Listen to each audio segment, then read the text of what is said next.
ඉන්දියානු සාගරයේ පිහිටි සුන්දරත්වය අතින් ලෝක පූජිත දූපත් රාජ්‍යයක් වන ශ්‍රී ලංකාව සංචාරක ආකර්ෂණයේ කේන්ද්‍රස්ථානයක් වී ඇත.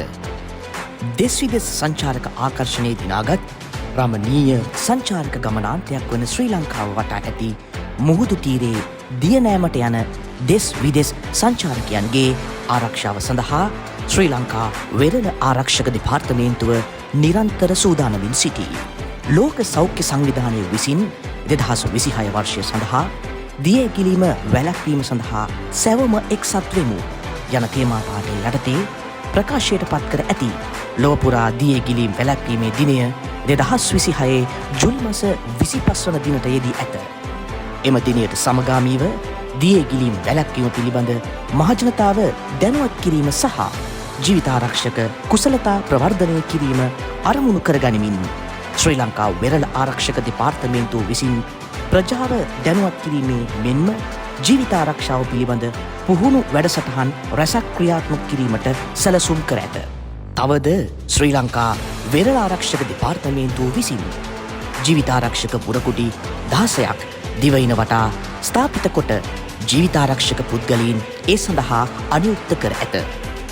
එමගින් දිය ගිලී සිදුවීමට යන අනතුරු වලින් දේශීය සහ විදේශීය සංචාරකයන්ගේ ආරක්ෂාව සැලසීමට කැපවී සිටින අතර 2012 වර්ෂයේ සිට බලපිටිය ප්‍රදේශයේ පිහිටුවා ඇති වෙරළ ආරක්ෂක දෙපාර්තමේන්තු ජීවිතාරක්ෂක පුහුණු පාසල මගින් ජාත්‍යන්තර මට්ටමේ ජීවිතාරක්ෂාව පිළිබඳ පුහුණු පාඨමාලාවන් පවත්වාගෙන යනු ලබයි. ඒ අනුව ජීවිතාරක්ෂක මූලික පුහුණු පාඨමාලාව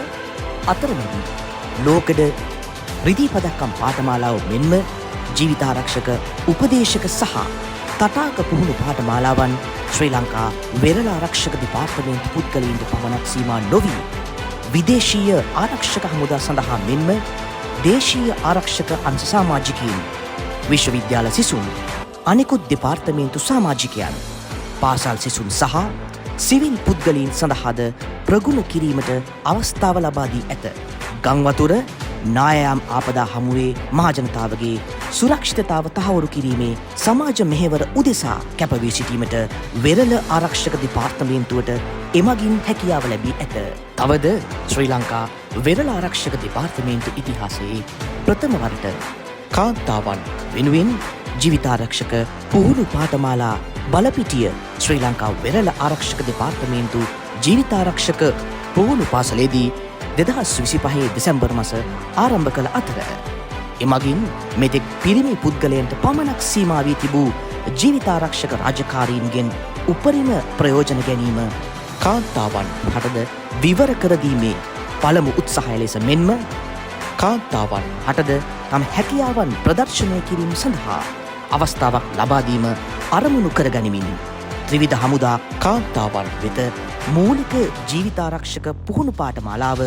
සාර්ථකව පවත්වා අවසන් කිරීමට කටයුතු කරන ලදී. එමෙන්ම ශ්‍රී ලංකා වෙරළ ආරක්ෂක දෙපාර්තමේන්තුව ආරම්භයේ සිට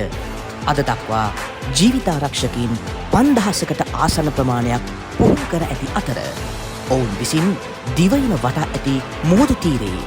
ගිලී හානිවීමට ගිය ජීවිත 2650කට අධික ප්‍රමාණයක් නිරුපද්‍රිතව බේරාගෙන ඇති අතර ඉන් 1170ක් විදේශකීන් වීම විශේෂත්වයකි. මව්බිමේ ජාතික අභිප්‍රායන් සාක්ෂාත් කර ගැනීම වෙනුවෙන් උපරිම ශක්ති ප්‍රමාණයෙන් කැපවෙන ශ්‍රී ලංකා වෙරළ ආරක්ෂක දෙපාර්තමේන්තුව සංචාරක කර්මාන්තයේ අවශ්‍යතා සපුරාලන ගෝලීය වේදිකාවක් තනන දෙස් විදෙස් සංචාරකයන්ගේ ජීවිත සුරක්ෂිත කරන ආකර්ශනීය සංචාරක ගමනාන්තයක් නිර්මාණය කිරීමේ කාර්ය ක්‍රියාවට නැංවීමේ පරම වගකීම නොපිරිහෙලා ඉටු කිරීමට අඛණ්ඩව කැපවී සිටී.